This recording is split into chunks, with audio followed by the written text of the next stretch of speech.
Halo Sobat Imun, kita ketemu lagi dalam episode yang masih membahas tentang dampak dari inflamasi sebagai lanjutan dari episode yang lalu tentang apa itu inflamasi. Inflamasi seringkali dipandang sebagai hal yang merugikan. Hal tersebut tentu saja harus diluruskan. Inflamasi sebenarnya merupakan respon tubuh terhadap ancaman baik dari luar maupun dari dalam tubuh yang membahayakan tubuh. Dengan inflamasi, sel-sel imun dikerahkan dan diaktifkan agar dapat melawan dan akhirnya mengeliminasi musuh atau penyusup yang biasanya berupa mikroba patogen, dan akhirnya melalui proses pemulihan serta perbaikan jaringan yang rusak akibat masuknya musuh atau akibat peperangan untuk mengenyahkan musuh itu sendiri. Jadi dari sudut pandang ini, inflamasi justru sebenarnya menguntungkan dan diharapkan. Ketika musuh dengan segera bisa dieliminasi, maka inflamasi hanya berlangsung dalam waktu yang singkat dan segera mereda. Namun, ada kalanya pemicu inflamasi dan musuh-musuh itu tidak dengan mudah dienyahkan, tidak dengan segera dapat diatasi. Dan hal ini akan memicu inflamasi yang berkepanjangan yang disebut sebagai inflamasi kronis. Inflamasi kronis inilah yang dapat menyebabkan kerusakan jaringan dan organ dan menjadi dasar kejadian atau patofisiologi dari beberapa penyakit kronis. Nah, Sobat Imun, dalam episode kali ini kita akan membahas bagaimana inflamasi yang berkepanjangan dapat menyebabkan kerusakan jaringan atau organ dan akhirnya memunculkan gejala penyakit. Ayo kita tonton videonya sampai habis.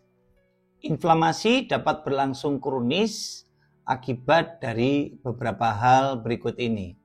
Yang pertama adalah kegagalan sistem imun untuk mengeliminasi penyebab inflamasi akut.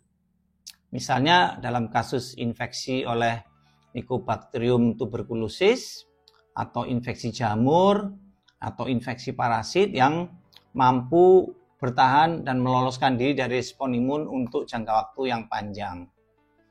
Yang kedua adalah akibat paparan bahan asing atau bahan iritan yang tidak dapat dieliminasi melalui proses enzimatik kimiawi atau oleh kinerja sel-sel imun fagosit, atau paparannya terjadi secara terus-menerus, yaitu terhadap bahan-bahan kimia industri yang terjadi dalam jangka panjang. Misalnya paparan debu silika pada mereka yang bekerja di pabrik, pekerja tambang, atau para petani, itu akan menyebabkan inflamasi yang kronis. Yang ketiga, paparan jangka panjang bahan-bahan asing dari lingkungan yang memicu reaksi hipersensitivitas atau reaksi alergi yang memicu aktivasi respon imun yang juga berlangsung berkepanjangan. Berikutnya yang keempat adalah penyakit autoimun, di mana sistem imun itu menanggapi komponen dari tubuh sendiri sebagai bahan asing atau musuh dan terus-menerus diaktifkan untuk menyerang jaringan tubuh sendiri yang sehat, yang akhirnya menyebabkan kerusakan dan menimbulkan gejala penyakit, seperti misalnya pada artritis rheumatoid, lupus atau SLE, dan lain-lain. Yang kelima, gangguan pada sel-sel yang memediasi inflamasi yang berakibat terjadinya inflamasi berkepanjangan atau inflamasi yang kambuh-kambuhan, seperti yang dijumpai pada pasien-pasien dengan penyakit autoinflamasi. Yang berikutnya adalah paparan terhadap bahan-bahan biokimiawi yang memang menimbulkan inflamasi atau stres oksidatif, disfungsi organela seluler seperti mitokondria.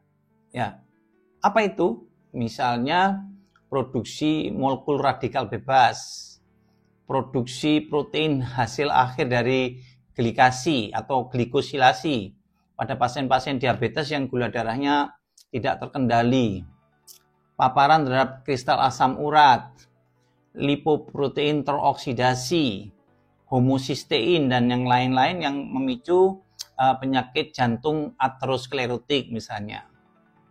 Dan yang terakhir yaitu adanya gaya hidup yang tidak sehat, seperti misalnya merokok, minum alkohol, nggak pernah olahraga, tidurnya nggak cukup atau kualitasnya nggak bagus, mengkonsumsi makanan olahan yang banyak mengandung lemak atau karbohidrat refine, ya, istilahnya apa ya, karbohidrat terrafinasi mungkin begitu, yang dapat memicu inflamasi kronis seperti pada pasien-pasien diabetes, ya, pasien-pasien dengan berat badan berlebihan, penyakit kardiovaskuler, penyakit paru obstruktif kronis, dan juga pada pasien-pasien kanker.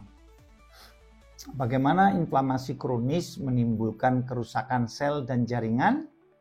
Ya, inflamasi kronis akan menimbulkan aktivasi sel-sel imun innate atau alami, ya, seperti tampak dalam gambar ini sel-selnya. Kemudian pada gilirannya sel-sel imun innate juga akan mengaktifkan sel-sel imun adaptif, yaitu meliputi sel B dan sel T, ya. Sel-sel imun yang teraktivasi ini akan menghasilkan sitokin proinflamasi dan kemoakratan yang pada gilirannya juga akan mengaktifasi sel-sel imun yang lainnya, ya. Dan inflamasi kronis yang tentu saja berkepanjangan ini akan menyebabkan sel-sel imun menghasilkan beberapa produknya, antara lain growth factors, kemudian enzim-enzim proteolitik, sitokin proinflamasi yang berikutnya akan menyebabkan kerusakan sel, ya. Kerusakan sel bisa berujung pada kematian sel melalui proses apoptosis, ya. Kemudian produksi sitokin proinflamasi itu juga bisa menyebabkan kerusakan sel, ya, atau menyebabkan meningkatnya permeabilitas vaskuler yang menyebabkan terjadinya bengkak, gangguan fungsi seluler yang ujung-ujungnya juga berakhir pada kerusakan sel, ya. Produksi growth factors akan berujung pada pembentukan jaringan ikat atau fibrosis yang akhirnya juga menyebabkan kerusakan jaringan, ya. Nah, aktivasi sel-sel imun adaptif itu juga akan menyebabkan sel-sel mengalami kematian, ya. Dan kematian sel itu juga akan ikut berperan pada terjadinya kerusakan jaringan. Jadi kita mengenal apa yang disebut sebagai low grade inflammation atau inflamasi kronis derajat rendah, ada yang high grade atau severe inflammation yang parah gitu ya. Nah, kalau yang terjadi itu adalah inflamasi kronis derajat rendah, mungkin pasien hanya mengalami sedikit gangguan rasa tidak nyaman, misalnya demam-demam ringan atau istilah orang Jawa sumer-sumer gitu ya, nyeri-nyeri ringan, tergantung organ mana yang terkena, ya. Dan pasien tidak sadar akan penyakitnya sampai terjadi kerusakan organ yang cukup parah yang menimbulkan gejala yang nyata. Gejala tidak khas yang juga dialami pada inflamasi kronis itu berupa keluhan cepat lelah, tidak ada energi, kekuatan, ya. Kemudian cemas dan depresi, nyeri otot dan persendian, atau gejala-gejala di saluran pencernaan, bisa susah BAB atau sebaliknya malah konstipasi atau diare atau gejala-gejala yang lainnya, ya. Kemudian juga bisa menimbulkan perubahan pada nafsu makan dan berat badan, bisa naik, bisa juga turun. Gejala yang tidak khas lainnya bisa berupa nyeri kepala atau brain fog, ya. Brain fog itu terjemahkan atau digambarkan sebagai gangguan untuk berkonsentrasi, slow respon, lola, loadingnya lambat, bingung atau kelelahan mental ya. Hasil pemeriksaan penunjang yang mungkin diperoleh pada waktu pasiennya melakukan pemeriksaan laboratorium mungkin cuma berupa peningkatan laju endap darah atau CRP. Dan itu meningkatnya dalam jangka panjang. Kadang-kadang juga ditemukan adanya peningkatan kadar ferritin yang seringkali disalah tafsirkan sebagai adanya gangguan pada bidang hematologi ya. Tapi sebenarnya ferritin ini adalah penanda inflamasi.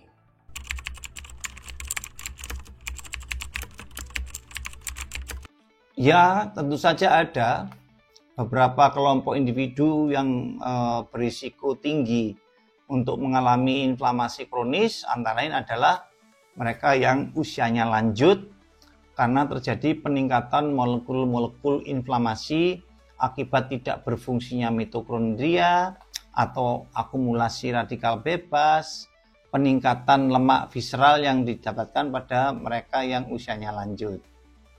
Lalu yang berikutnya adalah orang yang obes. Kelebihan lemak dalam tubuh akan memicu produksi mediator-mediator proinflamasi. Konsumsi diet tinggi asam lemak jenuh atau asam lemak trans, karbohidrat olahan, itu juga dapat memicu produksi molekul-molekul proinflamasi yang berlebihan.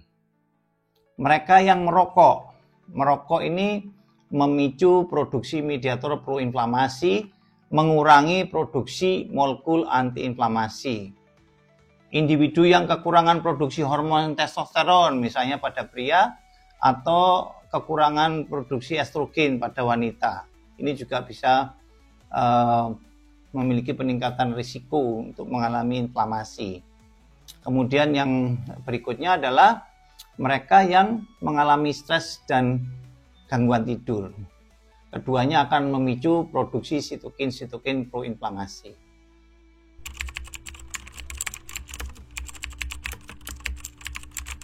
Agar inflamasi tidak berlangsung berkepanjangan dan menimbulkan kerusakan, tubuh mengkoordinasikan berbagai macam mekanisme untuk menghentikan inflamasi ketika pencetus inflamasinya sudah dapat diatasi.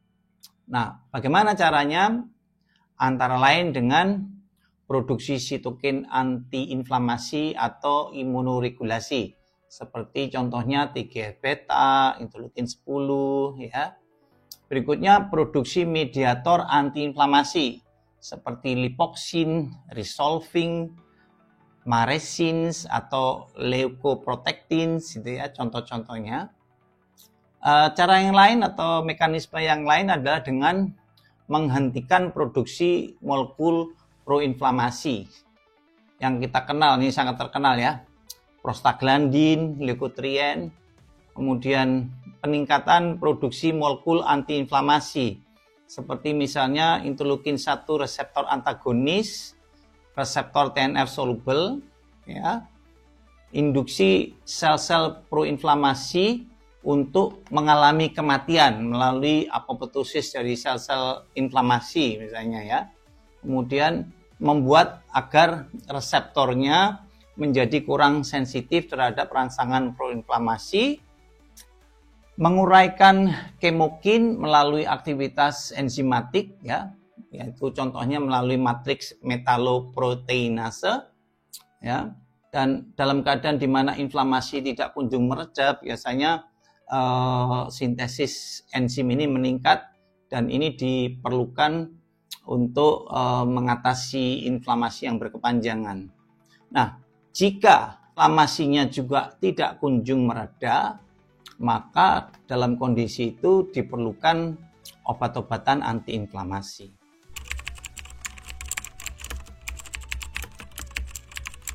Sobat Imun, beberapa obat atau bahan yang memiliki khasiat antiinflamasi dan seringkali digunakan oleh dokter untuk membantu pasien meredakan atau mengendalikan inflamasi yang berkepanjangan antara lain meliputi obat-obatan antiinflamasi non-steroid atau OAINS atau NSAID ya. Nah, obat semacam ibuprofen, natrium diklofenak, asam mefenamat seringkali digunakan untuk mengatasi inflamasi akut dan kadang juga dapat digunakan untuk mengatasi rasa nyeri pada pasien yang mengalami inflamasi kronis. Sebagai antiinflamasi, obat golongan NSAID ini bekerja dengan cara menghambat produksi prostaglandin yang memicu inflamasi. Namun demikian, obat golongan ini tidak serta-merta bisa digunakan dalam jangka panjang dan hanya digunakan untuk sementara waktu sambil menunggu obat yang tepat guna mengatasi inflamasi kronisnya.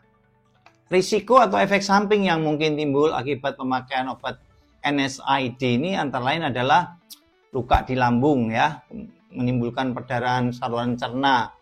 Bisa juga reaksi alergi terhadap obat-obatan NSAID yang cukup sering membuat pasiennya datang berobat, gangguan pada liver, gangguan pada ginjal, gangguan pada jantung, bisa berupa serangan jantung, gagal jantung atau stroke ya. Karena itu sebaiknya diskusikan dengan dokter yang merawat Anda tentang bagaimana cara menggunakan obat NSAID ini dengan tepat. Jangan menggunakan obat NSAID atas pertimbangan sendiri agar Anda terhindar dari segala efek samping yang membahayakan. Berikutnya adalah kortikosteroid. Kortikosteroid sering disebut sebagai obat dewa karena dapat digunakan untuk banyak penyakit inflamasi dan dengan cepat dapat meredam inflamasinya. Obat seperti prednison atau methylprednisolone mampu meredam respon imun yang ditimbulkan akibat inflamasi. Ada yang bisa diberikan dengan cara diminum atau secara oral, ada juga yang diberikan lewat suntikan, ada yang diberikan secara topikal, misalnya dioles-oleskan di kulit yang meradang pada pasien dermatitis misalnya, atau semprotan untuk peradangan di rongga hidung atau di asma itu dihirup ya. Bisa juga disuntikan secara langsung pada persendian yang meradang. Pada penyakit autoimun, kortikosteroid bahkan diberikan dalam dosis yang besar untuk mengendalikan kondisi di mana terjadi kekambuhan penyakit yang gawat atau flare up ya. Tapi perlu diingat bahwa penggunaan kortikosteroid yang tidak tepat, kurang sesuai dengan indikasi, atau penggunaan jangka panjang, apalagi dengan dosis yang besar, juga akan menimbulkan bahaya adanya efek samping, seperti retensi air yang menyebabkan pipinya jadi nyempluk, moon face, bertambahnya berat badan, kulitnya jadi menipis, tulangnya mengalami demineralisasi atau jadi keropos, kemudian juga walaupun agak jarang bisa menyebabkan perubahan suasana hati atau mood swing. Oleh karena itu, jangan keburu menolak penggunaan kortikosteroid, karena kortikosteroid sebenarnya kalau digunakan dengan cara yang benar, dengan indikasi yang benar, justru bermanfaat. Tetapi sebaliknya juga jangan sembrono memakai kortikosteroid. Penggunaan jangka pendek, ya, pada umumnya kurang dari 7-10 hari, itu umumnya aman ya. Namun saya tetap menyarankan agar Anda tetap berdiskusi dengan dokter yang merawat tentang bagaimana indikasi penggunaan steroid, bagaimana penggunaan obatnya secara benar dan aman. Kelompok yang ketiga adalah disease modifying anti-rheumatic drug atau disingkat DMARD.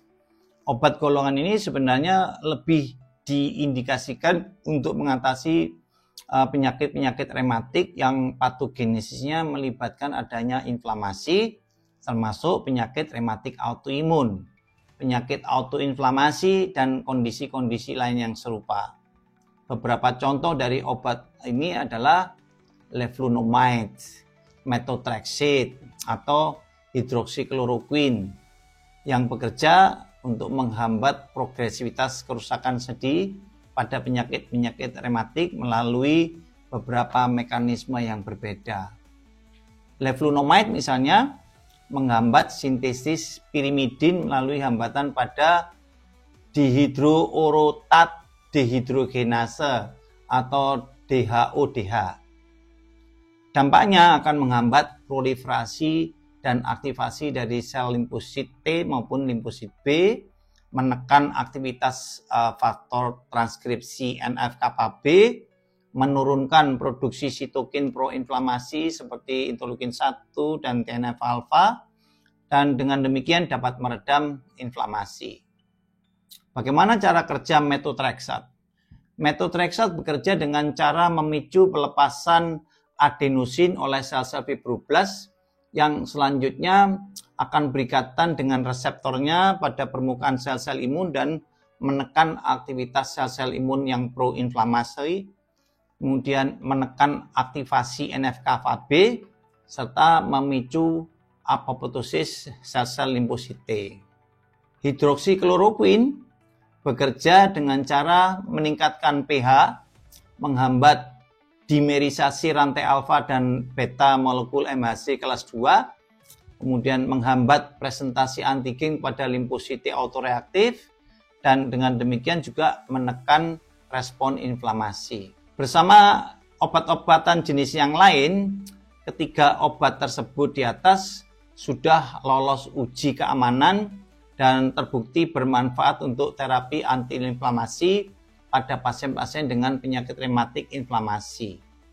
Masing-masing obat memiliki profil efek samping yang berbeda, termasuk terjadinya stomatitis, mual, muntah, gangguan pada lambung, gangguan fungsi liver, ruam di kulit, atau rambut rontok.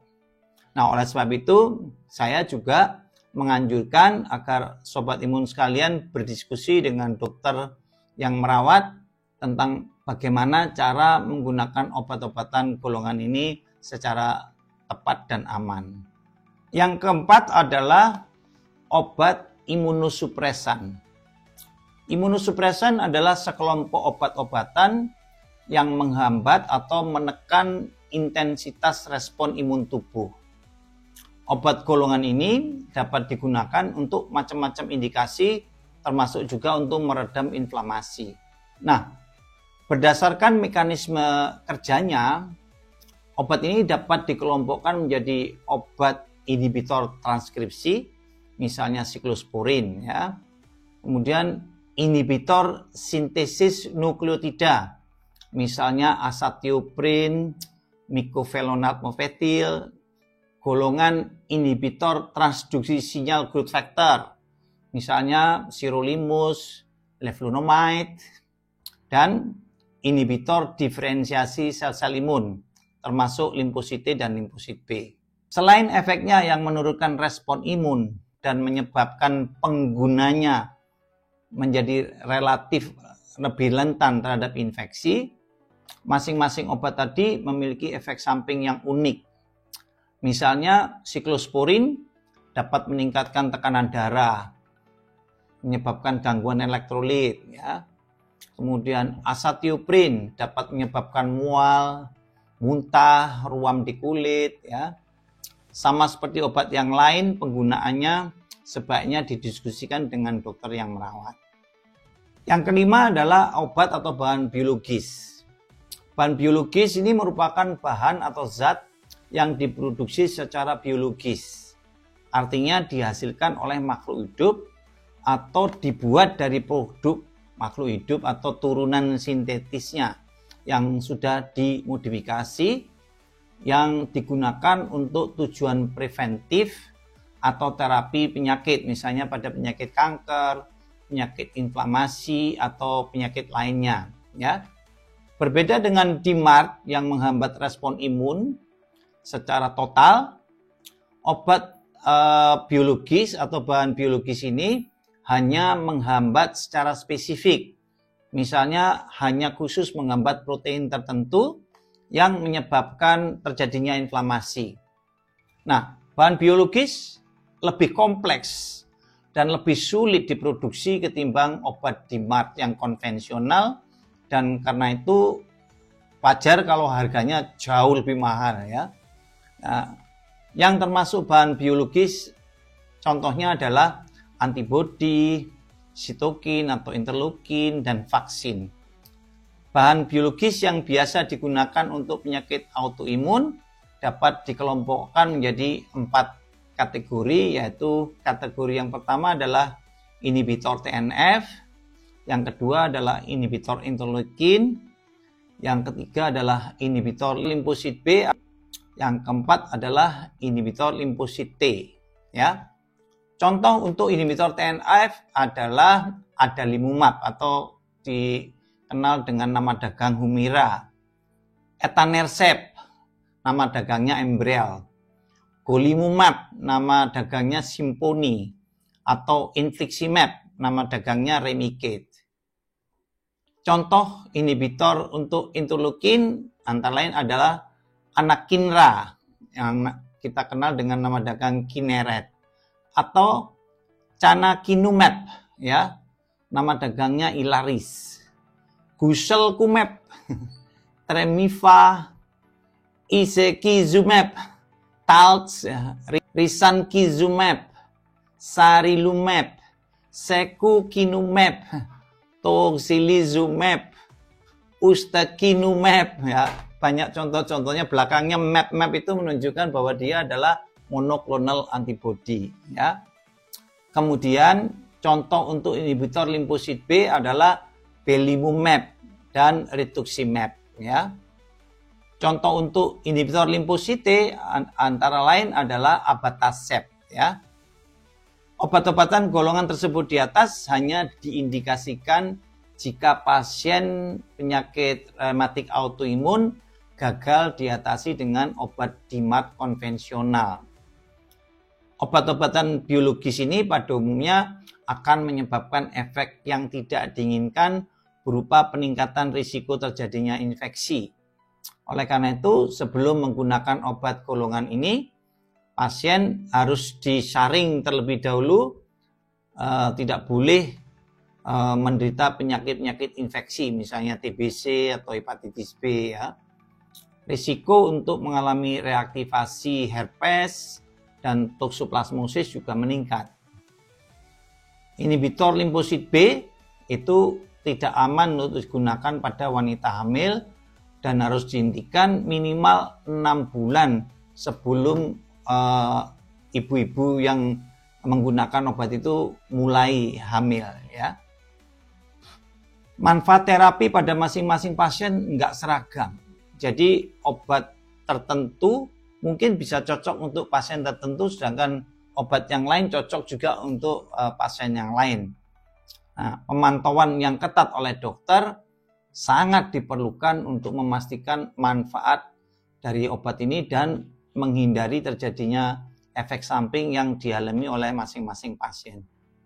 Yang keenam adalah obat penghambat jalur sinyal inflamasi. Nah, ini obat ini termasuk obat baru, ya. Baru-baru ini sudah tersedia juga obat golongan yang bisa menghambat jalur sinyal inflamasi, khususnya pada jalur JAK-STAT, ya.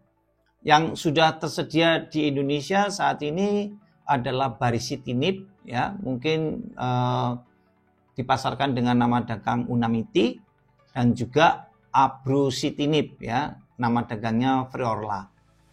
Obat ini bisa diminum secara oral, nggak perlu pakai suntik, ya, dengan dosis sekali sehari, dan dalam uji klinis telah terbukti bermanfaat untuk penyakit-penyakit inflamasi tertentu seperti misalnya artritis reumatoid, dermatitis atopik, alopecia aerata, dan beberapa penyakit inflamasi lainnya.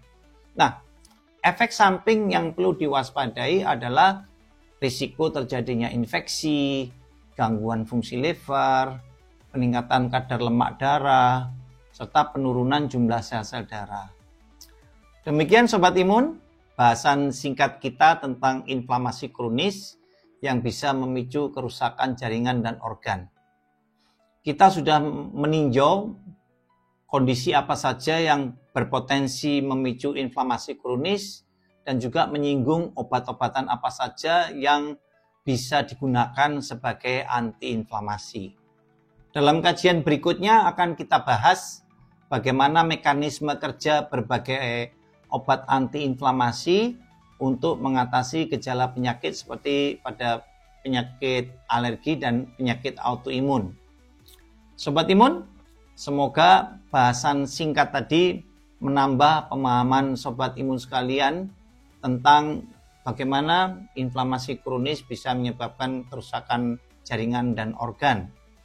Jangan lupa untuk like, subscribe, dan share video ini dan video-video edukasi lainnya yang ada di channel GS Imun Talk agar Sobat Imun tidak ketinggalan untuk mengikuti informasi-informasi terbaru terkait penyakit autoimun, penyakit alergi, pemahaman tentang bagaimana penyakit-penyakit tersebut bisa terjadi, bagaimana bekerja sama dengan dokter untuk mengatasi dan mencegah progresivitas penyakit agar Sobat Imun terhindar dari semua komplikasi yang mungkin terjadi.